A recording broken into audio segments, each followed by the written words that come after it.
Hey everybody, welcome to One True Collector. I'm D Viper, your host. This is the collector show for everybody, no matter what you're into collecting. Here at the One True Collector Museum, we have a little bit of everything, and we're into just about everything. So if you're into collecting classic cars or movie memorabilia, rock memorabilia, or other music stuff, records, photographs, old newspaper clippings, antiques, you name it, you found a place that's for you. And today we're going to be having our first of many Iron Maiden episodes. This episode has got a lot of requests in it. Kind of like our Kiss episode last time around, this one is a by request episode as well. People asked what kind of Iron Maiden stuff is in the collection. And again, like the Kiss episode, this is just scraping the surface. There's a lot of Iron Maiden stuff in the collection here, but you'll find some amazingly cool pieces in this episode. We'll also be having a giveaway a little bit later, so stick around, and a couple of surprise requests that you guys have been asking for throughout the last few episodes. So let's take a look at a few things. The first things I'd like to touch on today are some very cool Iron Maiden store display pieces from the eras when their albums came out. These pieces, I've seen them on eBay just a few times, and whenever they come up on eBay or other places like that, they're always ridiculously expensive. So I feel very lucky that we have them here in our collection. The first one I want to show you is essentially a life-size cutout of Eddie from the Number of the Beast album. As you can see, this is a really cool full-size cutout. It's got a very little bit of corner damage here and there because it was like at some point hung up in somebody's bedroom with tacks. That's the way I got it. It's been hung up a couple times throughout the time that we've had it here, but I've used the same tack holes it's already had, so I couldn't bear to make any more holes in it. In any case, this is a very cool piece. When this comes up on eBay, it routinely goes for $2,000 to $4,000, believe it or not, for a piece of cardboard. But they're really rare, they're really cool, and this is a pretty amazing one. So that's the Number of the Beast life-size cutout. And another one, even more rare, is the life-size cutout of Eddie from the Killers album. And this one, again, I've seen it a couple of times come up for auction, and it's always ridiculously expensive in that same price range, a couple $1,000s on up from there. This one has got a little bit of dog-eared corners, a couple of tack holes, and a couple of small rips, but it's still in amazingly good condition, probably an 8 out of 10, and it's just an amazingly cool piece, and it's way up there in the realm of very cool stuff. Let's go ahead and take a look at some extremely rare Iron Maiden t-shirts. Some of these are not that rare, but some of them are. This is a 1991 California No Prayer for the Road t-shirt. No Prayer for California. California only Hollywood piece of artwork. You can see that there's a skyline of Hollywood and a Hollywood sign along with Eddie there. Very low production, only for a few tour dates in California. This next one is another amazingly rare Eddie t-shirt. This is the New York Palladium for New York City. It's a 2-day shirt only for the Palladium show. It's Eddie Number of the Beast tour. There he is with King Kong and the Empire State Building. I Love New York on the back, along with the Devil Eddie from Number of the Beast. Very cool, rare one-off shirt. Then we've got a couple of others. We've got the regular World Tour Number of the Beast shirt. This one has been worn about 1,000,000 times, so this one's kind of regular wear. It's a muscle shirt, so it's kind of a rare version of that, but you don't see too many of those still around in that condition, even if it is a bit worn. And then our giveaway shirt, it's the another Iron Maiden Number of the Beast muscle shirt. This one, I think, was the t-shirt version that was cut into a muscle shirt. Another 80s style, but this is again the Number of the Beast actual tour shirt from the concert tour from 82 to 83 of the US tour. And if you would like to win this shirt, you can go ahead and make a comment in the comment section below, subscribe and comment, and we'll take your information down. It's going to be the typical way we pick people out for giveaways. We're going to roll a set of percentile dice out of an adventure game, And the number that comes up on those dice will be the number of comments there are when we choose a random person out of the comment group to see who gets it. This will fit in a very small package, so there won't be much postage for you to take care of. This next one is a West Coast tour, Iron Maiden with Eddie surfing on Jaws. It's a very cool shirt. West Coast tour 1982. Very extremely rare, shirt that it's also got the Hollywood sign on the back and the Capitol Records building. It's a very cool shirt.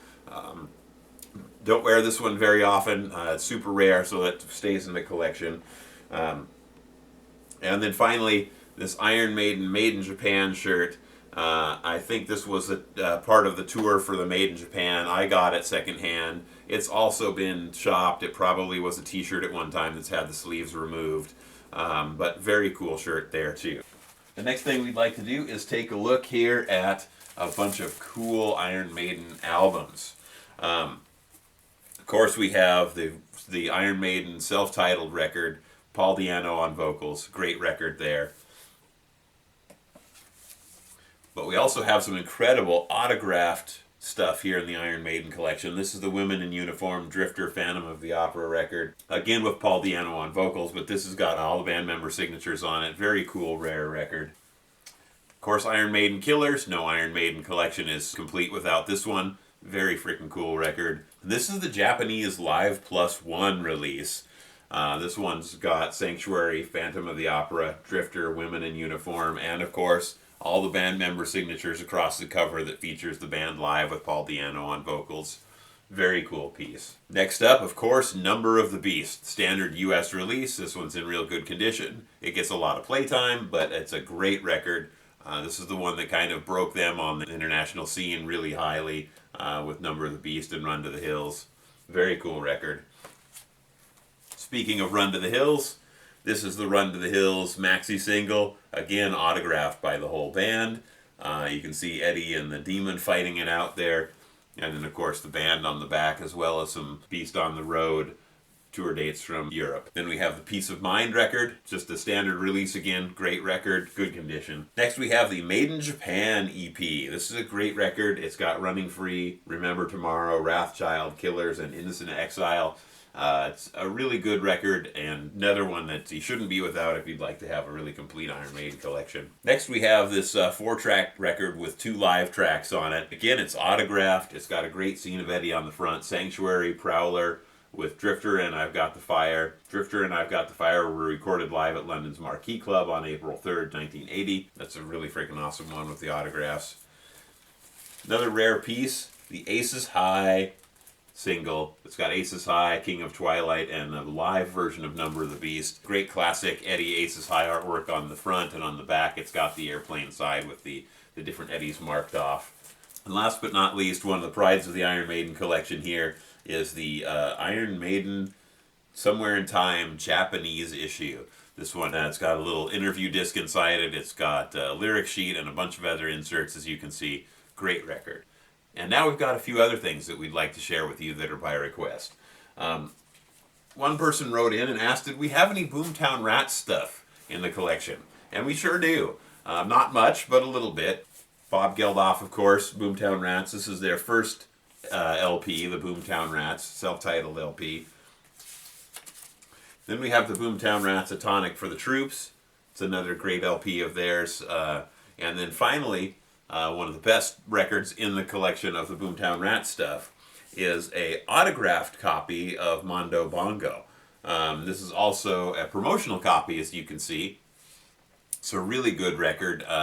If you like the Boomtown Rats, this is a rare one. I don't think I've ever seen a Boomtown Rats record other than this one that's signed by the whole band. I'm sure there are others out there, but you tell me, have you ever seen another Boomtown Rats record signed by the whole band? Go ahead and comment in the comment section below and let us know if you have. And then now a couple of other special requests. Several people have asked, what is it with the display table? Well, you've seen us showing records and books and other things on the display table. Well, it's not really a display table, as several of you pointed out. Yes, indeed, as many of you have guessed, it is a piano. It's a 1905 Steinway & Sons upright grand piano. Yes, I know they don't really make an upright and a grand at the same time, but that's what their marketing literature called it, was an upright grand. It's in great condition. It's never been stored in a musty place, so it smells really good, like nice old wood. It plays really well. It's been maintained for all of these over 100 years now. So it's one of our pride and joy antiques. As you can see, it's a beautiful piece of furniture also. And that's why we kind of use it as a display table. It's a nice place to show off the records. It's a great piece of furniture, so there's that. And also, yes, as you've noticed, there is indeed a coffin here to my right and your left.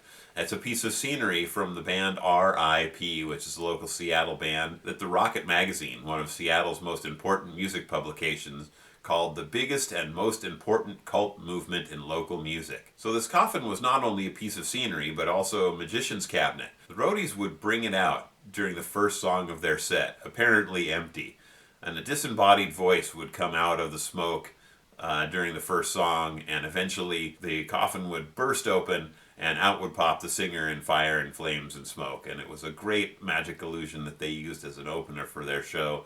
Now it's sitting here. It's actually where the stereo is in the music room, right here amongst all the records. As you've probably noticed, we usually try and feature at least one piece of local Seattle music history or memorabilia here on the show. Well, we've had a couple of pieces here today, but I'd like to show you one more. The shirt I'm wearing is a Bitter End tour shirt. Bitter End is a great progressive metal band from Seattle that's been around since the 80s. They're back again. This shirt's from their 2012 reunion tour.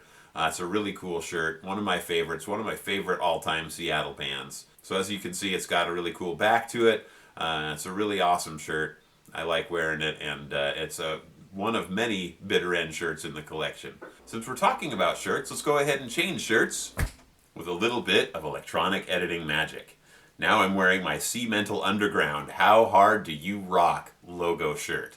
Cemental Underground is a company that makes rock shirts, humorous shirts, and other cool apparel, hats, stickers, signs, and other cool fun stuff. If you'd like to know more about Cemental Underground, check out their Facebook link in the description here below. And the hat that I'm wearing is a Peter Grimm brand wicker cowboy hat. It's kind of from the rock fashion era of the late 90s.